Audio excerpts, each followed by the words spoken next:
every day brings about a new SPAC deal on Wall Street, but why are companies leaning toward mergers to go public instead of those traditional IPOs? Joining me now to break down all of this is Jordan Neff, managing partner at Tusk Venture Partners. Jordan, thank you so much for joining us this Friday. Let's start with exactly what is a SPAC? Hey, thank you for having me.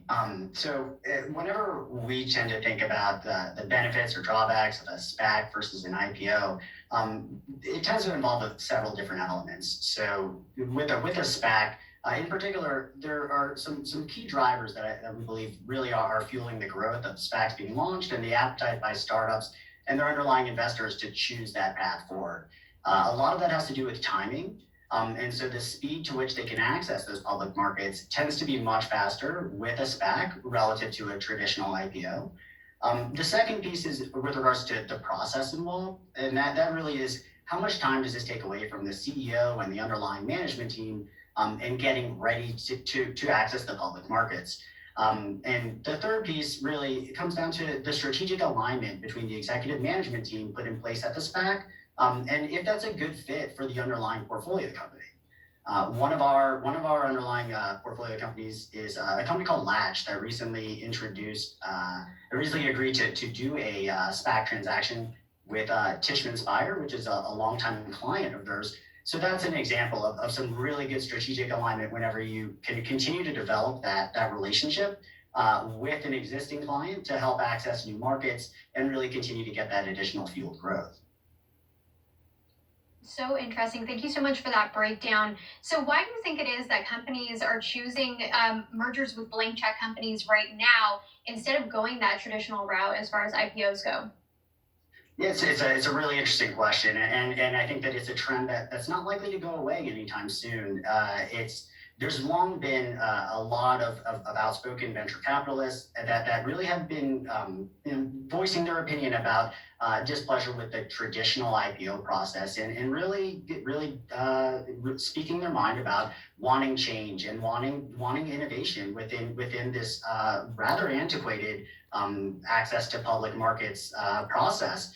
And SPACs have provided that. They've been around for a long time, but there's still room to innovate with the way that SPACs mechanically work. And it's something that creates a really widespread kind of systemic move towards using SPACs, given some of the reasons I outlined earlier.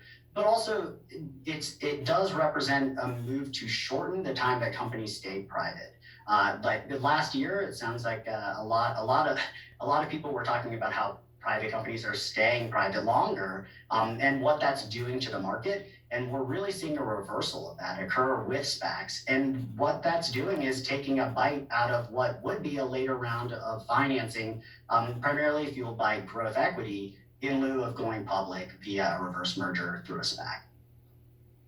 You did a good job of laying out a lot of the benefits and what people might find attractive in going the route of a SPAC during this time, especially during a pandemic when I think a lot of these companies and brands are trying to be more nimble, like you had mentioned, more efficient, especially when it comes to resources with their executive staff.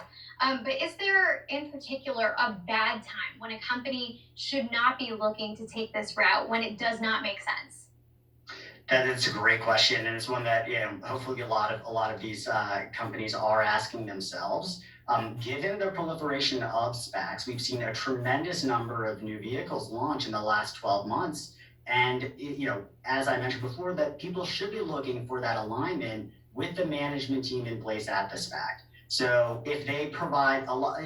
Traditionally, SPACs would come and bring a management team in that has deep expertise to get the target company, public markets ready. And that typically has to do with their financial reporting and making sure that everything is really buttoned up on the accounting side and they're ready for prime time in the public markets.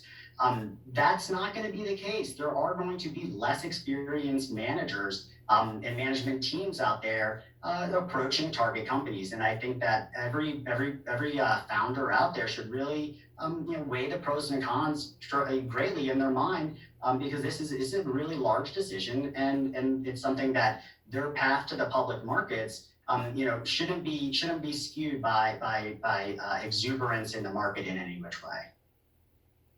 Really great advice there. Jordan Knopf, managing partner at Tusk Venture Partners. Thank you so much for joining us here